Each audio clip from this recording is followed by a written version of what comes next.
कर दिया, सेटअप ही खराब कर दिया सारा।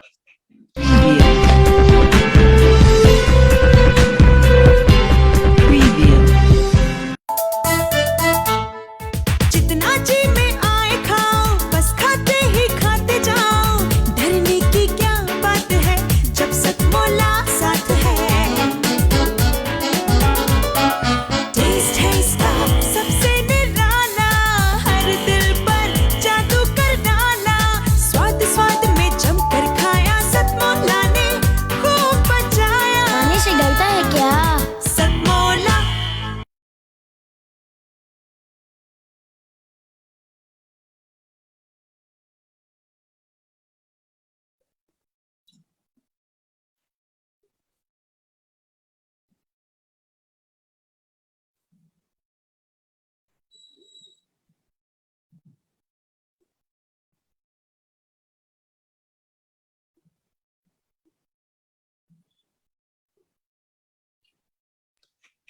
नमस्कार, एक बार फिर से स्वागत है आप लोगों का टॉप स्टोरी न्यूज पर। और मैं हूं तीर्थंकर सरकार और आप देख रहे हैं हमारे साथ आपका खास कार्यक्रम सतमोला प्रेजेंट सितारों की बात आचार्य डॉक्टर संजीव अग्रवाल के साथ। दर्शकों, वैसे तो हम अब तय समय पर अपना कार्यक्रम जो है वो शुरू कर देते हैं, लेकिन आज आपसे थोड़ा क्षमा चाहेंगे। काफी देर से हमारी टेक्निकल टीम जो है इस पे लगी हुई थी। थोड़ी सी टेक्निकल प्रॉब्लम की वजह से कार्यक्रम जो है आज हमारा थोड़ा सा डिले हो गया। लेकिन आज हम आप लोगों के लिए जो है, जैसे कि आप लोगों को पता है, लगातार हम आप लोगों के लिए नई नई जानकारियां जो है वो लेकर आते हैं। ऐसी जानकारियां जो आप लोगों को आपके जीवन में अंधकार से आप लोगों को प्रकाश की ओर ले जा सके, ज्ञान से अज्ञान से ज्ञान की ओर लेकर जा सके। ऐसी जानकारियां हम आप लोगों तक लेकर आते हैं। जैसा कि आप सभी लोगों को पता है, सभी दर्शकों को ज्ञात है कि नवरात्रों की शुरुआत हो चुकी है और आज तीसरा दिन है। तो आज हम तीसरे दिन के बारे में बताएंगे, मां शक्ति के तीसरे अवतार के बारे में आज बात करेंगे। क्या है, कैसे है, इसके पीछे क्या कहानी है।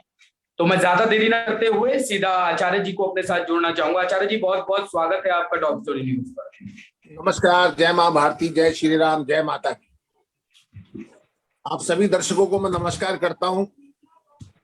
बहुत बार हमारे साथ भी दिक्कत होती है कि हम लोग किसी वजह से लेट हो जाते हैं, लेकिन आज जो हम आपसे बात करेंगे, आज तीसरा दिन नवरात्रा माता चंद्रघंटा के विषय। दोस्तों, आज नवमी का तीसरा दिन 9 अक्टूबर 2021 शुक्ल पक्ष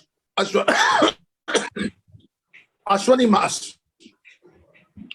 आज का दिन मां दुर्गा के लिए तीसरे स्वरूप यानी मां चंद्रघंटा की पूजा के रूप में जाना जाता है। तृतीया तिथि आज दोपहर 3:28 तक रही थी। उसके बाद से कुसमांडा माह का समय शुरू हो गया, लेकिन सूर्य निकलता जब है तभी से तिथि चालू होती है, दूसरी तिथि। और कल कुसमांडा और स्कंद माता दोनों की हम आपको विधि बताएंगे। तो आज शुरू करते हैं माता चंद्रघंटा के विषय में। आज जब मैं आपसे बात करता हूं तो चतुर्थी शुरू हो चुकी है। माता के, अगर हम माता के का विचार करें, उनके बारे में जाने, तो माता के माथे पे घंटे की आकार का अर्धचंद्र सुशोभित है। इसी कारण इनका नाम चंद्रघंटा पड़ा। इनका वाहन शेर है और 10 हाथ है, जिसमें से 4 सकारात्मक सृजात्मक और 4 विध्वंसकारी हैं। इन चारों 10 हाथों के अंदर 4 हाथों में कमल, फूल, धनुष, जपमाला और 5वें हाथ में अभय मुद्रा है। वहीं 4 हाथों में त्रिशूल, गदा, कमंडल और तलवार है। इस प्रकार 10 हाथ के आपके बारे में बताया। 5वां हाथ जो इनका रहता है, वर मुद्रा में रहता है। सनातन धर्म अनुसार भक्तों के लिए माता का यह स्वरूप बेहद कल्याणकारी है। मां चंद्रघंटा की पूजा कैसी की जाए, आरती, मंत्र, कथा और भोग विधि, ये मैं आपको बताने जा रहा हूं। दोस्तों, एक दिन माता चंद्रघंटा की पूजा करते समय माता की चौकी पर, जब आप माता की पूजा करें, चौकी पर चंद्रघंटा मां की प्रतिमा या तस्वीर स्थापित करें। फिर गंगा जल या गोमूत्र से शुद्धिकरण करें। इसके बाद चौकी पर चांदी के या तांबा या मिट्टी का घड़ा रखे, इस पर नारियल सुशोभित करें चुन्नी उड़ाने के बाद, और फिर पूजा का संकल्प लें। मैंने आपको कल भी कहा था कि आप सिर्फ मन की भावना से भी संकल्प ले सकते, जरूरी नहीं आडंबर करें। आपके पास जितना पैसा है उसके हिसाब से आप काम करें। नहीं पैसा खर्च करना तो आप अपने मन की भावना से भी कर सकते हैं। और फिर वेदिक और सप्तशती मंत्रों का जाप करें, पाठ करें और अपने मन से माता का षोडशोपचार करें, पूजा करें।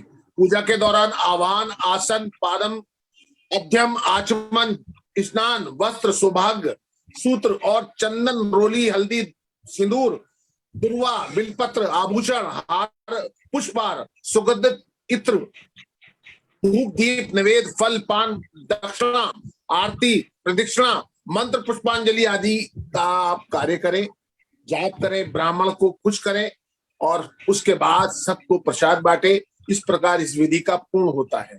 आपको इसमें करना क्या होता है? माता के मंत्र की उपासना, माता के मंत्र का ध्यान और अंत में सूत्र पाठ। माता रानी के भोग के अंदर आज खीर का भोग लगता है, जिसके अंदर आप सफेद चावल, जो कोसाई के चावल होते हैं, समा के चावल होते हैं, उसकी खीर बना के आप माता का भोग लगा के खुद भी भक्षण कर सकते हैं और बांट भी सकते हैं, क्योंकि माता को श्वेत वस्त्र पसंद है। अब इनकी कथा के बारे में और बता देना चाहता हूँ। पौराणिक कथा के अनुसार दानवों के आतंक को खत्म करने के लिए माता दुर्गा ने माँ चंद्रघंटा के रूप में जन्म लिया जी। और माता को महिषासुर वंदनी मर्दनी भी कहा जाता है, क्योंकि महिषासुर नाम के राक्षस का जो देवराज इंद्र के सत्ता पर अपना अधिकार करना चाहता था, उसने परेशान किया था। उसके बाद जब सारे देवता इकट्ठे होकर ब्रह्मा विष्णु महेश के पास गए, उन्होंने विचार किया, लेकिन उनको जितने उसके तांडव उसने किया महिषासुर ने, उस पर भगवान ब्रह्मा विष्णु महेश को गुस्सा आ गया और उस गुस्से की ज्वाला से माता चंद्रघंटा का जन्म हुआ। और सब देवता, जो देवता गए थे प्लस ब्रह्मा विष्णु महेश, उनके तेज से उनको सारे अस्त्र शस्त्र प्रदान किए गए। भगवान विष्णु ने जहां उनको अपना चक्र दिया, तो भगवान शिव ने उन्हें अपना त्रिशूल दिया और भगवान ब्रह्मा जी ने उनको अपना ज्ञान दिया, तो बाकी के लोगों ने और बहुत सारी चीजें दी और अंत में सवारी के रूप में बाघ उनको मिला। ये थी माता चंद्रघंटा का। दोस्तों, इंद्र जो राजा, देवताओं का राजा है, उसने अपना घंटा माता को दिया। कहते हैं कि राक्षसों के लिए वो एक संहारकारी था, लेकिन जो लोग भले मानस हैं, दूसरों के ऊपर अपने विचारों को नहीं थोपते, सदाचारी हैं, उनके लिए वो आनंद का पल होता है। जब माता का चंद्र घंटा सुनाई देता है, तो उनके मन के जो ऊर्जा है वो संचालित हो जाती है। आपने देखा होगा, मंदिरों में जाते हैं, घंटा बजता है, जो लोग पापी है उनके कानों के अंदर वो घंटा एक ध्वनि ऐसी होती है कि वो पागलपन आ जाता है। कुछ लोग ऐसे होते हैं जो खुद आगे बढ़ के घंटा बजाते हैं। तो ये सारी चमत्कार तभी होता है जब आपके मन में माता के प्रति नहीं, आम आदमी के प्रति भी प्रेम हो।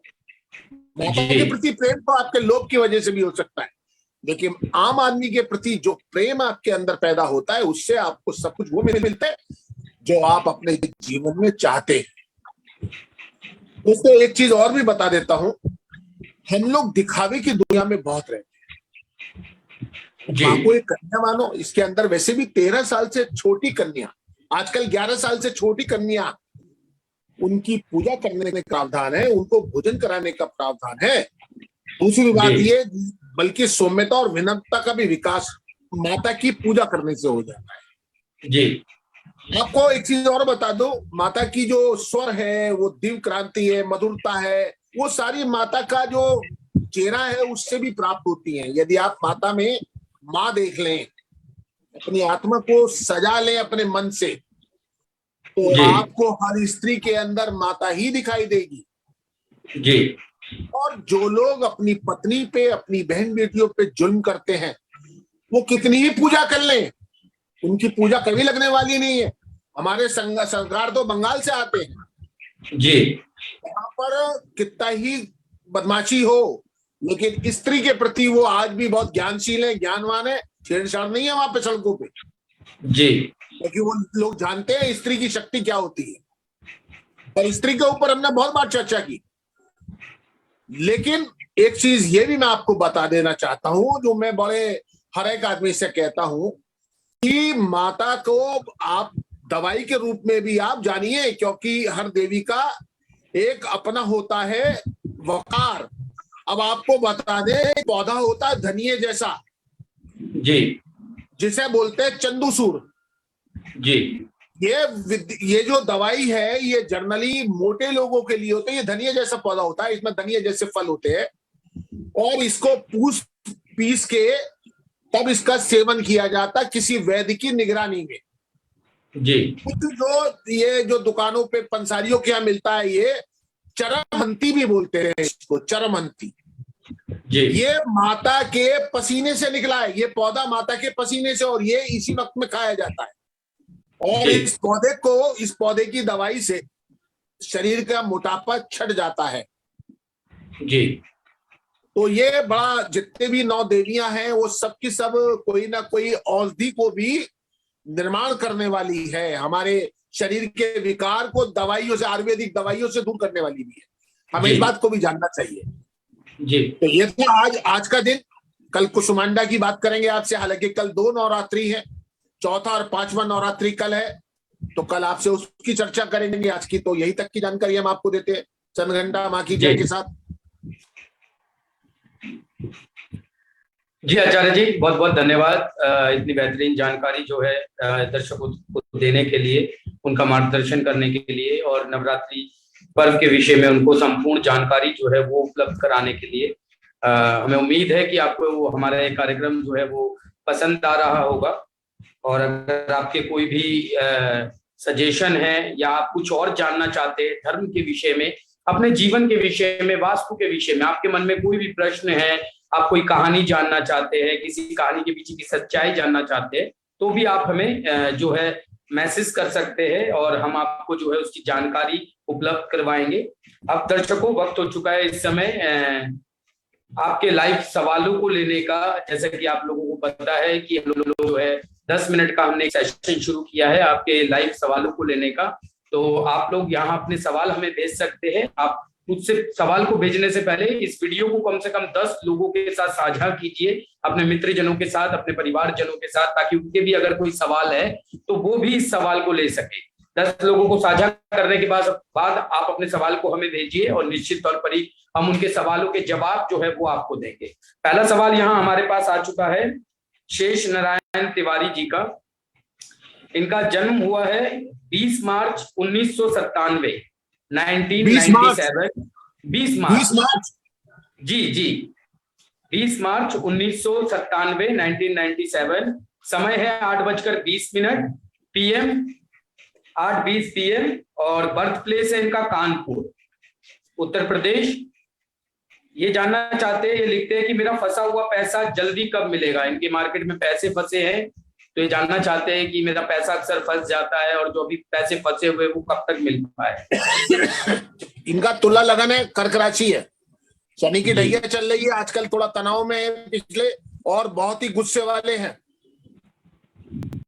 और पेट भी इनका थोड़ा खराब रहता है। बात इनके पैसे फंसे हुए की बात करता हूं तो इनको 11 तारीख को शनि बदल रहा है। ये 11/10, अभी 2 दिन बाद 11/10/2021 को, उसके बाद ये तकादा करे तो इनके पैसे निकलने लगेंगे। इसके लिए किसी उपाय करने की जरूरत नहीं है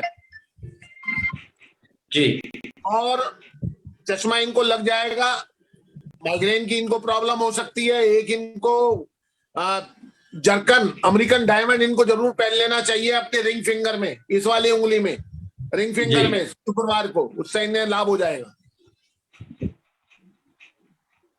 जी आचार्य जी, बहुत बहुत धन्यवाद। उम्मीद है शेष नारायण तिवारी जी, आपको भी आपके प्रश्नों के उत्तर जो है वो मिल गए होंगे। आचार्य जी ने जो भी उपाय आपको बताए हैं उन उपायों को आप नियमित तौर पर कीजिए, निश्चित तौर पर इससे सफल और सकारात्मक परिणाम जो है वो आपको देखने को मिलेंगे। अगला सवाल हमारे पास आ चुका है सौरभ कुमार सक्सेना जी का, तारापुर बिहार तारापुर से। 10 अक्टूबर 1996, 1996, 10 अक्टूबर को इनका जन्म हुआ है। समय है दिन में 12 बजे। पढ़ाई में अच्छे नहीं हैं और लेखक बनना चाहते हैं, क्या इसमें इनका कोई भविष्य बन सकता है, इसकी जानकारी ये चाहते हैं। सबसे पहले तो मैं एडवांस में इनको जन्मदिन की शुभकामना देना चाहता हूं। कल इनका जन्मदिन है। इनका धनु लगन सिंह राशि है और गुरु इनका लग्नेश है, तो ये अच्छे लेखक बन सकते हैं, धार्मिक चरित्र के अंदर जा सकते हैं। और मंगल नीच का वाणी के ऊपर नियंत्रण रखना चाहिए। हर काम इनके थोड़ा लेट होते हैं, कारण इनका ये आंशिक काल दोष है। ऊपर से सूर्य इनका राहु से पीड़ित है। राहु का जी। उपचार करना चाहिए इन्हें। एक सीधा हाथ में एक चांदी का छल्ला डाल लेना चाहिए, तो इनका जो लेखन कार्य है वो परवान चढ़ जाएगा, आगे की ओर चले जाएंगे। इनका भाग्य उदय हो चुका है, कुछ करेंगे तो निश्चित तौर से सफलता मिलेगी। मगर एक चांदी का छल्ला ये अपने सीधे हाथ के अंगूठे में सोमवार को पहन ले, इनके बहुत सारे लाभ हो जाएंगे। जी आचार्य जी, बहुत बहुत धन्यवाद। उम्मीद है सौरभ जी आपको भी आपके प्रश्नों के उत्तर जो है वो देंगे। आचार्य जी ने जो है आपको बताए हैं उन्हें नियमित तौर पर कीजिए, आपको भी अपने जीवन में इसके सकारात्मक प्रभाव जो है वो देखने को मिलेंगे। अगर इसके अलावा भी कोई और प्रश्न आपके मन में है तो नीचे दिए गए नंबरों पर संपर्क करके आप आचार्य जी की अपॉइंटमेंट ले सकते हैं और विस्तार पूर्वक जो है अपने विषय में जान सकते हैं। क्योंकि कई बार कई ऐसी चीजें होती है जो हम पब्लिक प्लेटफॉर्म्स पे आपको शायद नहीं बता पाते। कुछ आपकी ऐसी पर्सनल प्रॉब्लम्स होती है, कई बार आप भी पब्लिक प्लेटफॉर्म पे उसे पूछना बेहतर नहीं समझते हैं। तो अगर ऐसी कोई समस्याएं आपके साथ है तो उसे भी आप नीचे दिए गए नंबरों पर संपर्क करके आचार्य जी से अपॉइंटमेंट ले सकते हैं और आप आचार्य जी से पर्सनली मिलकर अपनी समस्याओं का समाधान पा सकते हैं। अगला सवाल बहुत बढ़िया ऐप इनके लिए बना के इनको बता दिया कल मैंने, आज फिर बता देता हूँ। astrology24.co.in आप लॉग आउट करें, उसके मेंबर बन जाइए और मैं समझता हूं कि 5-10 रुपए में 20 रुपए में आपको पूरा का पूरा आपके बारे में पता चल जाएगा। हिंदुस्तान के सबसे बेहतरीन ज्योतिष वहां बैठे हुए हैं जी। आप उस ऐप को अपने में डाउनलोड करें और उसके ऐप के द्वारा आप कभी भी 24 घंटे वो सेवा उपलब्ध है, आप पूछ सकते हैं।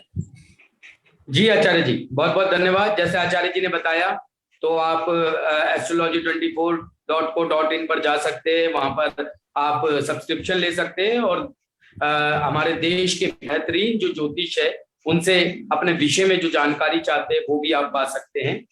अगला सवाल है सुमन सिंह जी का, लखनऊ उत्तर प्रदेश से। इनका जन्म हुआ है 9 अक्टूबर 1980 को। समय है इनका शाम के 4:30 बजे। 1980 जी 1980 शाम को 4:30 बजे का समय है। टीचर और काउंसलर है, लेकिन मेहनत के बाद भी प्रमोशन नहीं मिल रहा है इनको।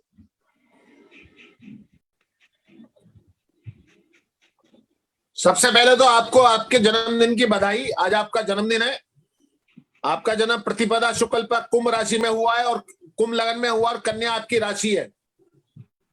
अब देखिए क्या है कि कुंभ लगन के अंदर इस समय 24/1/2020 से शनि की 7.5 चल रही है।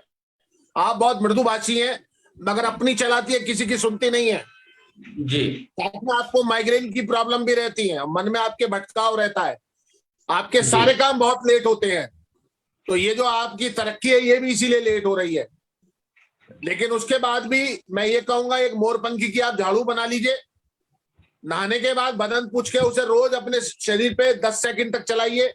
2 मोरपंखी के बाल अपने पलंग पे रख दीजिए सिराने की तरफ।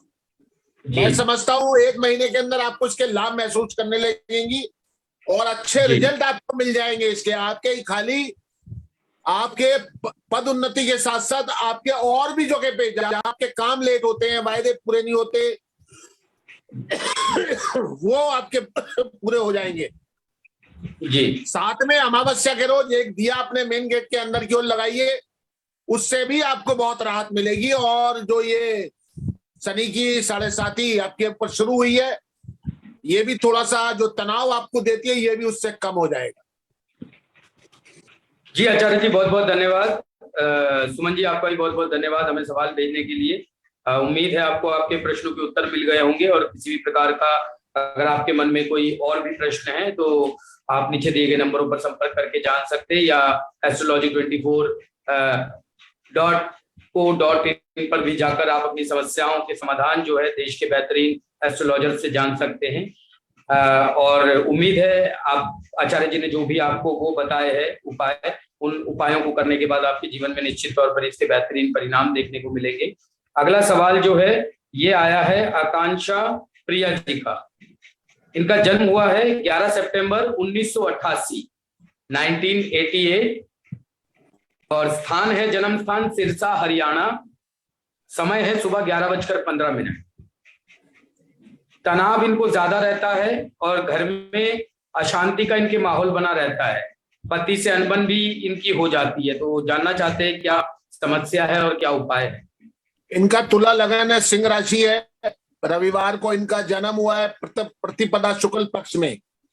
जी जहां तक पति की झगड़े की है, देखो ये तो वैसे तो ये है, मगर मंगल खराब होने से शरीर जो सेहत है इनकी वो थोड़ी कमजोर रहती है, जल्दी थकान होती है।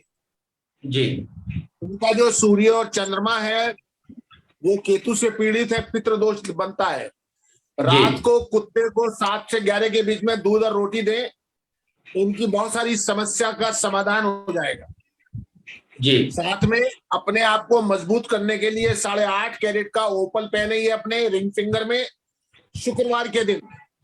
जी। जिस दिन पहनेंगी उस दिन के 15 दिन के अंदर अंदर इनको सारे लाभ मिलने शुरू हो जाएंगे। जी। पति से अनबन हमेशा के लिए खत्म हो जाएगी। जी। जी आचार्य जी, बहुत बहुत धन्यवाद। उम्मीद है सभी दर्शकों को जिन्होंने हमें प्रश्न भेजे थे उनको उनके उत्तर मिल गए होंगे। एक बार फिर आप लोगों को रिमाइंड करा देना चाहता हूं, अगर आप लोगों की कोई पर्सनल क्वेश्चन है जो आप पब्लिक प्लेटफॉर्म पर नहीं पूछना चाहते तो नीचे दिए गए नंबरों पर संपर्क कर सकते हैं, या वेबसाइट पर जाकर astrology24.co.in पर जाकर वहां पे भी आप देश के बेहतरीन ज्योतिषों से अपनी समस्याओं के समाधान पा सकते हैं। तो दर्शकों, ये था आज का हमारा कार्यक्रम। उम्मीद है आपको बहुत अच्छा। आचार्य जी, आपका बहुत बहुत धन्यवाद हमें इतना सारा समय देने के लिए, दर्शकों की समस्याओं का समाधान करने के लिए। तो दर्शकों, कल हम फिर लौटेंगे कुछ नई जानकारियों के साथ। अगर आपको हमारा कार्यक्रम अच्छा लगा, हमारी वीडियो को अपने परिवारजनों और मित्रजनों के साथ साझा कीजिए। ताजा तरीन खबरों को पढ़ने के लिए लॉग इन कीजिए www.topstory.online। कहीं मत जाइएगा, बने रहिएगा खबरों में। फिर मिलेंगे कुछ नई जानकारियों के साथ। तब तक के लिए देखते रहिए सतमोला प्रेजेंट सितारों की बात आचार्य डॉक्टर संजीव अग्रवाल के साथ। धन्यवाद। जितना जी